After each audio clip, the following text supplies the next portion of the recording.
નમસ્કાર, star India TV ન્યૂઝમાં આપનું હાર્દિક સ્વાગત છે। આપ જોઈ રહ્યા છો સ્ટાર ઇન્ડિયા ટીવી ન્યૂઝ, સત્યની વાતે સત્યની સાથે। મહીસાગર જિલ્લામાં 8 થી 22 એપ્રિલ સુધી વિવિધ થીમ પર પોષણ પખવાડિયાની ઉજવણી કરાશે।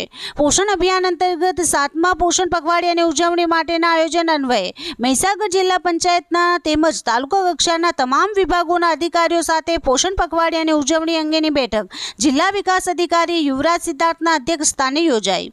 આ બેઠકમાં પોષણ પખવાડિયાની ઉજવણી અંતર્ગત વિવિધ વિભાગો દ્વારા સંકલનમાં રહીને જિલ્લા તાલુકા ઘટક સેજા ગ્રામ્ય કક્ષાએ સક્રિય ઉજવણી થાય અને તેનું રિપોર્ટિંગ જિલ્લા કક્ષાએ કરવામાં આવે તે માટે જિલ્લા વિકાસ અધિકારીએ તમામ વિભાગોને સૂચના આપવામાં આવી। તેમજ પ્રોગ્રામ ઓફિસર દ્વારા આ મીટિંગમાં થીમ વાઇઝ પ્રવૃત્તિ થાય તેમજ આંગણવાડી કક્ષાએ સેજા કક્ષાએ તેમજ ઘટક કક્ષાએ ઉજવણીના આયોજન બાબત માર્ગદર્શન આપવામાં આવેલ। મહીસાગર જિલ્લામાં પોષણ પખવાડિયા દરમિયાન 8 થી 22 એપ્રિલ દરમિયાન જીવનમાં પ્રથમ 1000 દિવસો પર ધ્યાન કેન્દ્રિત કરવું, પોષણ ટ્રેકરમાંના લાભાર્થી મોડ્યુલની પ્રચાર પ્રસાર, CMA મોડ્યુલ દ્વારા કુપોષણનું વ્યવસ્થાપન અને બાળકોમાં સ્થૂળતાને દૂર કરવા માટે સ્વસ્થ જીવનશૈલી જેવા વિવિધ થીમ પર પોષણ પખવાડિયાની ઉજવણી કરાશે।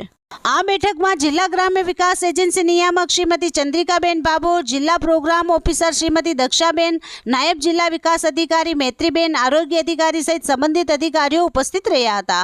Star India TV news reporter મુસ્તાકશીભાઈ સંતરામપુર, જિલ્લો મહીસાગર।